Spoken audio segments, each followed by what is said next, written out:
Okay, good luck with the slow descent into madness.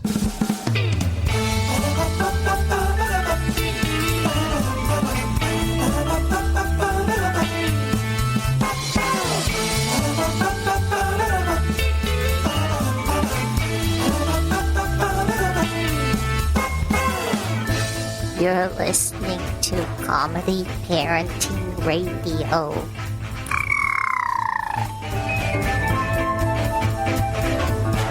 Okay, now you're listening to Comedy Parenting Radio. Hi, welcome to Comedy Parenting Radio. My name's Jerry Bigley, and in the studio I have Caleb, Joshua, and Elijah. And Josiah's back there somewhere, but he's hiding. Hi, guys. How you doing? Hello. Hi. We're doing very good. So we've got Caleb in from college here today for spring break. So if you guys need to go vandalize his apartment, this would be a great time to do it. But there's not a thing there, is there? No, I take all my valuable stuff with me. Okay, we're going to be right back in just a moment, and we're going to be talking about something near and dear to our heart. Public transportation. Guess who needs to laugh the most? Your dentist. Day after day, they look into mouths of people with rotten teeth and bad breath. Give your dentist a breath of fresh air by sending them a copy of Dad the Tooth Fairy Didn't Come, and soon they'll be reclining in the chair and you'll be running the drill. To pick up your copy, send $20 check or money order to Tooth Fairy, 400 Prospector Trail, Marble, Colorado, 81623. That's Tooth Fairy, 400 Prospector Trail, Marble, Colorado, 81623. Dinner? Did you say dinner? Like just the two of us in the same town on the same day in the same restaurant, possibly at the same table? And on this farm he's got a narcoleptic pig, E-I-E-I-O, with a here and Captain, I must inform you, you're listening to Comedy Parenting Radio. What is wrong with you? Rub it here, rub it there, here rub it there, everywhere rub it in the... Okay, we're back with Comedy Parenting Radio. We're talking about public transportation here. Even though we like public transportation, it has some unusual aspects to it and maybe some unintended consequences. Has anybody ever experienced anything while on public transportation that's, well, out of the ordinary? Caleb, anything ever happened with you? Oh, man, where do I start? Well, you're going to college, so you've got you're probably like almost a daily rider on buses or something like that. Yeah, something like that. A lot of bike riding and a lot of buses for the longer distances. I don't have a car there in Fort Collins. Boy, do we have bus stories. We could do a whole show on just bus stories, couldn't we? Oh, yeah, absolutely. Absolutely. Man, where do I start? Well, one example, I guess, is the new bus, I don't know if you call it bus raceway or whatever, that they put in Fort Collins. It goes along the train right-of-way, north to south, and it's a dedicated bus road. You're saying that the bus parallels the train tracks? Yep. Okay. Yep. Well, anyway, just a short while after it opened, there was a bus that was going down there, and I always used to comment when I would go down there about how narrow it is because there's barely any room for the buses to pass on this little raceway thing, and there are walls on the sides of it. What are they? What do you mean pass? Pass each other? Yeah, their buses going both north and south. Okay, so like head-to-head type thing. Yep, okay. Yep. Well, anyway, it was just a matter of time, and eventually one of the buses drove up on the side and flipped over on its side. After that, the train companies won't let the buses actually go while the trains are there, so they just have to sit there while the train goes through. So it went up on the side because there was a train coming? No, it just drove up on the side. There's just not enough room. I think that bus driver really wanted to be like a NASCAR racer or something like that. Banked it off the side. Oh, yeah. Hang on, Flying folks. We're down going into the creek. Hit this curve at 95 miles an hour. Well, some of them do. Some of them go down there way too fast. And I'm looking at them thinking, you've got about 1.5 foot tolerance on each side, maybe. And this is you're going down at about 40 miles an hour. And we're talking a steering bus, not like a train. I mean, well, and not to mention, this isn't just a standard bus. It's one of those articulated buses. So they're even harder to control. Do they allow people to hang their hands out the windows when they go that fast? They don't have windows on these. It's like a prison bus, huh? Yep. Okay. Very much so, yeah.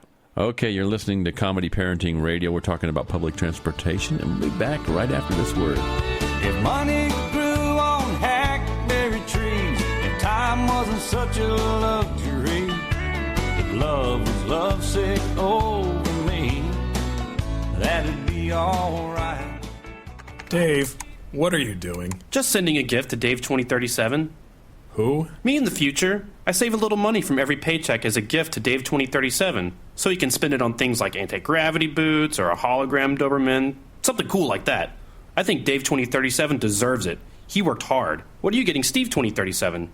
I guess I was thinking Steve 2037 would just fend for himself. Well, all right, but don't expect to be borrowing my anti-gravity boots. You want to have money in your future? You got to start saving now. Putting some money from every paycheck into a savings account or contributing to your 401k can make a big difference later. Put away a few bucks, feel like $1 million. For free ideas and easy ways to save, go to feedthepig.org. That's feedthepig.org. Hey, let's just hope Steve 2037 doesn't get his hands on a cool time machine, because he is going to come back here and knock some sense into you. This message brought to you by the American Institute of Certified Public Accountants and the Ad Council. This year, firefighters like Fire Chief James Hall will battle wildfires around the country in hopes of containing them. But firefighters can't do it alone. A single ember that escapes from a wildfire can travel more than a mile, or it can ignite and destroy your home and community. Get fire adapted. Learn simple steps you can take now to reduce wildfire damage later at fireadapted.org. A public service message brought to you by the U.S. Forest Service and the Ad Council. Learn more at fireadapted.org.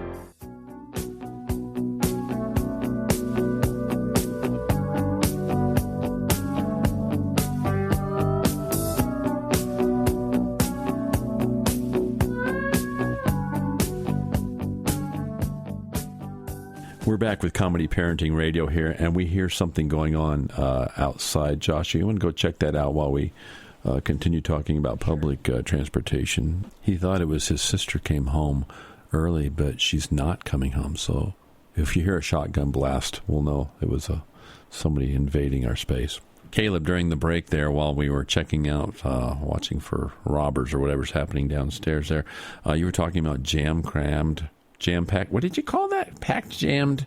Yeah, jam-packed buses. I mean, we've got buses that are way over capacity round the clock. So I live near campus, and there's been a substantial increase in the student populace at CSU. I have a question real quick to interject there. What's the sanctioning body to make sure that the buses are safe? I mean, as far as number of people and all that, who watches that?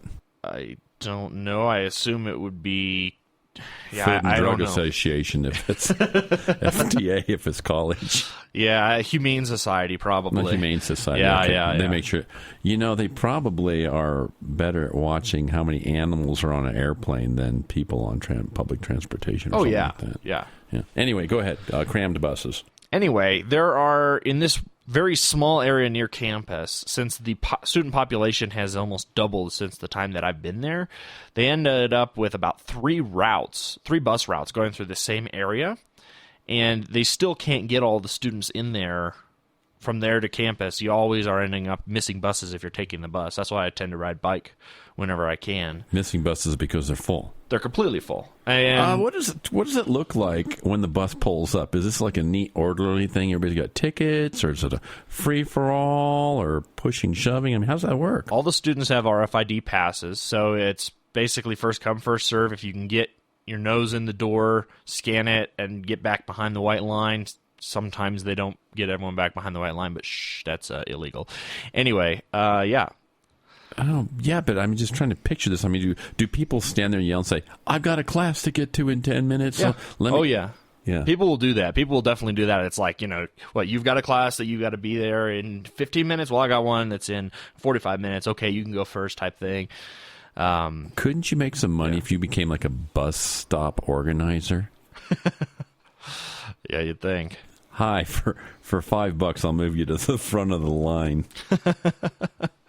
I mean, that's the way they do it in restaurants. Well, what happens is nightclubs. The students, because they want to get on, they all start, after they miss a bus, they migrate upstream to the next bus stop so that they can try to get on the next bus before everyone else. So if you miss a bus stop, you kind of go walk as far as you can in the next 10 minutes before the bus comes. You walk a good quarter mile or half a mile back up the route so that the bus will catch you. Now, you're in a fairly large city. Do you ever see people running after the bus? Oh, yeah, all the time. Yeah. Even in the small cities. They've enacted a policy that once the bus is started, it can't stop. It will not stop. So just because there were too many cases where someone would run after the bus and like grab onto it or whatever, and they'd stop the bus and people would get on, it was crazy. Anyway, back to the cram-packed buses. There's one particular route that is unbelievably overloaded. It has buses going every 10 minutes. It has 2 buses every 10 minutes. And these buses from roughly 8 o'clock until 11, and then from about 2 o'clock until 4 are packed. We're talking buses that are somewhat shorter model buses that are designed for a capacity of about 40 people, maybe 60 if you use standing room. And I've counted on these buses, we're talking 95 plus people on each bus. The buses are packed. Everyone has to take their backpacks off, crammed together, all the standing room. Again, some people over in front of the white line, which is not allowed. This sounds like Nigeria or something like that. Yeah, it is. It's chickens and goats on the bus. That very type of thing, yeah. Now, when it's that crowded, do people smell bad? Oh, yeah. You probably get all kinds of smells, don't you? Yep. Yeah, there's a whole variety. When you just traveled back here, you just came back here a couple of days ago, and from the front range of Colorado, that'd be Denver, Colorado, going west, essentially. And someone got on the bus that, what was that happened when that guy got on the bus? Oh, that one. Oh, man, yeah. So in this case, I got on the bus. I had just paid my fare, got on the bus, and this guy comes up, and he's kind of dragging another person with him. And the other person didn't seem to be kind of in his right mind or anything like that. He takes this person, he's dragging him along with him, and kind of pushes him up the stairs onto the bus. And the guy goes up and flops over into the seat, and and this person that's dragging him is talking with the bus driver and is saying, yeah, my friend here, he's a college student. You know, he needs to get back to college. He shouldn't be here in Longmont anymore. He's this college student, and he lost his wallet, so he doesn't have any fare, but he's a college student, so he totally should be able to get onto this bus. And the bus driver's like, yeah, well, I need to have some fare from him or something. It's like, no, man, it's not safe for him here in Longmont anymore. He needs to get back to college. He needs to get back to Boulder. And the bus driver says, well, this bus doesn't go to Boulder. Basically, they were giving him a one-way ticket out of town, weren't they? Pretty much. I didn't hear about that stuff. They were trying in the to push movies, him out of town type thing, right? and the bus driver's like, yeah, this bus doesn't go to Boulder. It's like, well, he needs to get to Denver, man, to get back to college. Did this guy have tar and feathers on him or anything like that? No, he was just stumbling around, not sure. Yeah, kind of thing. Wow. Got him out of town. Yep. Cool. Yep. And the bus driver eventually agreed to kind of take him, and then they had security pick him up when we got to Denver. So, poor guy, though. He's going to wake up and have no idea where he is. Do you think there are any people who don't shower before they get on a bus? Yeah, I'm pretty sure there are. Have you ever had any experiences with people like that?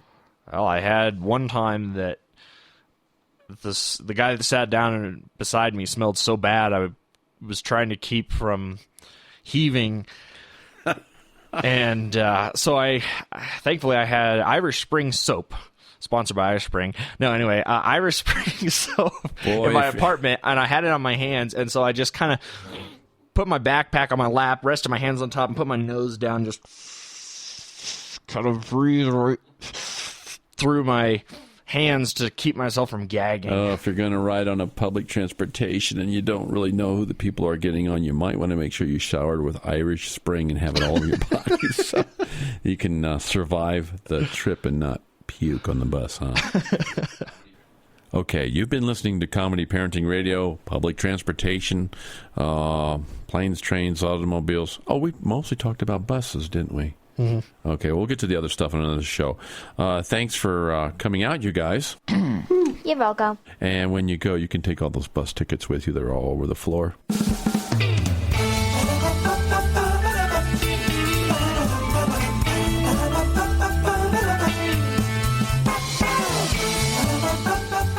Is that your default setting?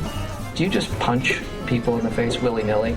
It's Tuesday. I'll punch Max in the face. Ooh, a box of kittens. Time to punch Max in the face. Oh, I'm having some bread. Time to punch Max in the face.